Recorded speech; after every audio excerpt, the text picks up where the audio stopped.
Hi, magandang araw sa iyo, aking mga kaibigan. Ano ang pag-uusapan natin ngayon? Ang tanong, sino ang hindi makapasok sa langit? At sino ang makakapasok sa langit? Magandang topic to. Yan ang ating pag-aaralan mula sa salita ng Diyos. Sa mga iglesia ngayon, iba-iba ang sinasabi, sino maliligtas, paano makapasok sa langit. Karaniwan sa kanilang sinasabi, kailangan umanib ka sa aming iglesia para maligtas. Itong iglesia na to, nasa Biblia, ang pangalan ng iglesia sa Biblia, ito. No? Lahat sila, ang sinasabi, kailangan maliban na maging kaanib ka nila, hindi ka maliligtas. Pero, wala kang mababasa sa Biblia na ganun. Sapagkat sinabi sa Biblia, ang tagapagligtas si Kristo, ang ililigtas, yung kanyang katawan o kanyang iglesia. Okay, hindi yung iglesia ang magliligtas sa iyo, si Kristo magliligtas. Ngayon, puntahan na natin. Sino hindi makapasok sa langit?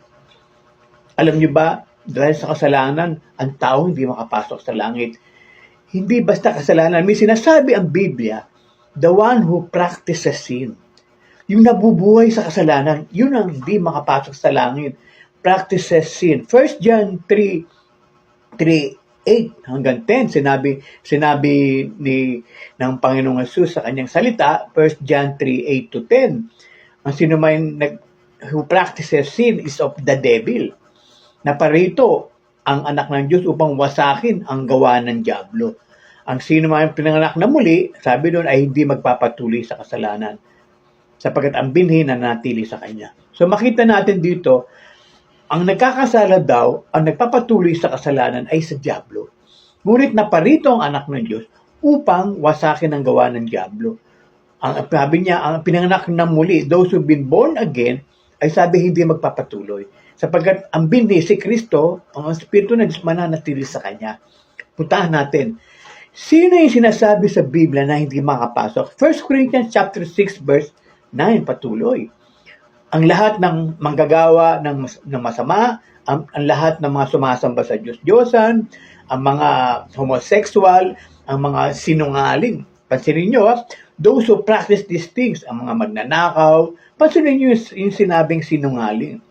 Dito sa binanggit na mga kasalanan, meron bang binyal o mortal sin? Lahat po ito'y kasalanan.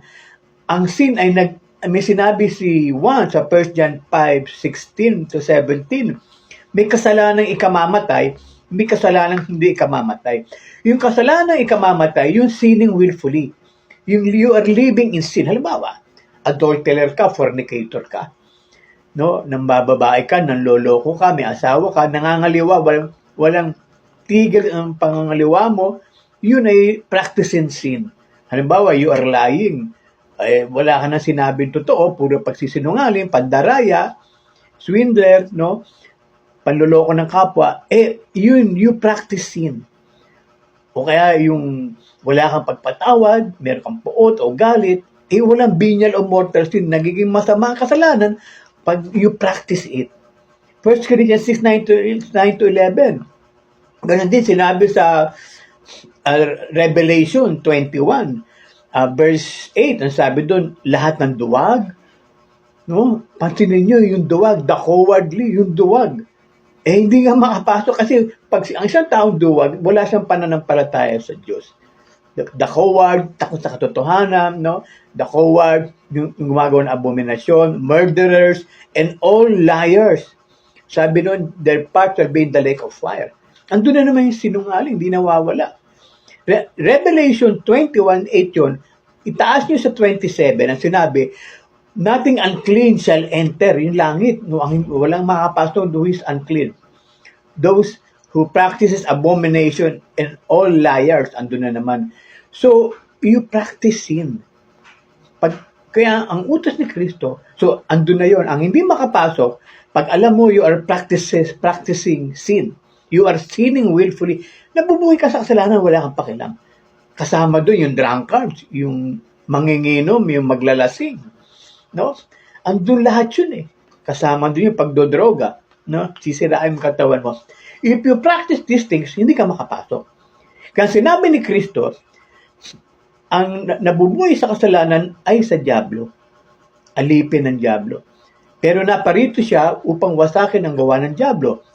muli, hindi nagpapatuloy sa kasalanan. Ano ba ipinanganak na muli o born again? Ito yung ipapanganak ka sa pamilya ng Diyos, mababago ka inwardly. John 1:12-13, sa dami nagsitanggap sa Kanya, binibigyan niya karapatan maging anak ng Diyos. Na pinanganak na hindi kalooban ng tao, kundi kalooban ng Diyos. So ipapanganak ka na muli kasi tinanggap mo yung anak ng Diyos. Magiging anak ka ng Diyos. Paano? Through the gospel. Galatians 3:1-2. Sabi ni Pablo, hangal ba kayo? Sabi niya sa mga Galatians, tinanggap niyo ba ang Espiritu ng Diyos sa pamamagitan ng paggawa o ng kautusan o sa pamamagitan ng pakikinig na may pananampalataya? Hindi ba ang mensahe ng krus ay naipahayag sa inyong kalagitnaan? So, kayo mga anak ng Diyos, verse 2, Galatians 3:26, kayo yung mga anak ng Diyos sa pamamagitan ng pananampalataya kay Jesus. So, nagiging anak tayo ng Diyos pagkatanggapin mo si Kristo. So, sino yung papasok sa langit? Revelation 21:27 ulit. Ang hindi makapasok, yung hindi malinis. Sino makapasok? Yung mga hinugasan kay Kristo, yung mga pinatawad. So, doon ka dapat sa pinatawad dahil hindi ka na magpapatuloy. Kasama mo si Kristo. Alam mo ba si Kristo, hindi lang sa impyerno ka liligtas, pati sa buhay kasalanan. Ililigtas ka ni Kristo. Kaya sinabi sa Revelation 21:7, hindi makapasok sino mang madumi, ngunit yung mga pangalan nakasulat sa aklat ng buhay, yun ang makapasok. Whose names are written in the book of life shall enter heaven. So, sino yung makapasok sa langit? Pag ang pangalan mo nakasulat sa aklat ng buhay, sino yun? Sinabi ng Panginoon Jesus sa mananampalataya, Luke 10:20, huwag kayong magalak sapagkat ang diablo ay sumusunod sa inyo. Magalak kayo sapagkat ang pangalan nyo nakasulat sa langit. Your names are written in heaven. Sino yun? Yung mga napatawad at naligtas. Ngayon, hindi ang kaligtasan, pagpatay ka, ang kaligtasan ngayon, na tinanggap mo ang buhay ngayon, naligtas ka ngayon, through Jesus Christ. Through the gospel. Kasi maliban na sa palataya mo yung mabuting balita, na si Kristo yung tagapagligtas, sapat siya, liligtas ka sa buhay ng kasalanan, humingi ka ng tawad. Kaya sabi ni Kristo Mark 1:14-15, the kingdom of is at hand, repent and believe the gospel. So para hindi ka magpatuloy sa kasalanan, magsisisi ka. Ang ibig sabihin ng pagsisisi, a change of mind. Metanoia sa Greek. No? Pagbabago ng pag-iisip, then haharap ka sa Diyos, lalakad ka na matuwid. Susunod ka na. Kaya tinatanggap mo si Jesus as Lord. He is your Lord. Mula ngayon, susunod ka. If you follow, sabi ni Jesus, come and follow me. Susunod ka sa kanya sinasabi. And, Savior, alam mo, siya lang ang magliligtas sa iyo. Hindi ka ililigtas sa gawang mabuti. Hindi ka ililigtas sa mabuting gawa.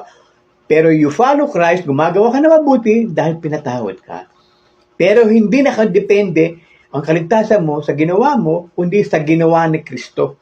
Ito, isang patotoo. Kasi may nagsasabi, maliligtas tayo sa kautusan. Pag sinunod mo kautusan, maliligtas ka. And they quote Matthew 19:16-17-27. Isang tao nagtanong, Panginoon, what shall I do to enter to have eternal life? To enter eternal life, to have eternal life. Sabi ni Jesus sa Matthew 19:16-17, sabi ni Kristo, you know the commandments, keep them. You want eternal life, keep the commandments. Pero sinubukan siya ni Jesus dahil alam ni Kristo na meron siya hindi natupad dun Mayaman yung tao, hindi siya nagbahagi sa mahirap. Tumalikod siya. So, ang tanong ng mga apostol, Matthew 19:26-27, Panginoon, sino ngayon na maliligtas?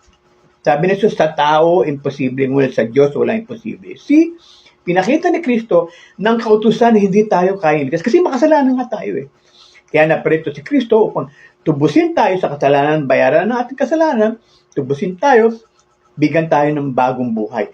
Ang buhay na walang hanggan, si Kristo. Tinanggap mo si Kristo, tatanggapin mo ang buhay na walang hanggan. So, sino makapasok sa langit? Yung hindi nagpa-practice na kasalanan. John 8:35, 34, 35, 36. Sabi ni Kristo, sino mang sumampalataya sa Kanya, palalayain kayo sa kasalanan ng anak ng Diyos, siya magpapalaya sa ating kasalanan. Si Kristo ang buhay walang hanggan, tanggapin niyo siya. Maliban tanggapin niyo siya, sabi ni Jesus, John 8:24, mamamatay kayo sa inyong kasalanan. John 8:24. I am the way, the truth, and the life. No one comes to the Father but through me. Tanggapin niyo Jesus, tanggapin niyo buhay na walang hanggan.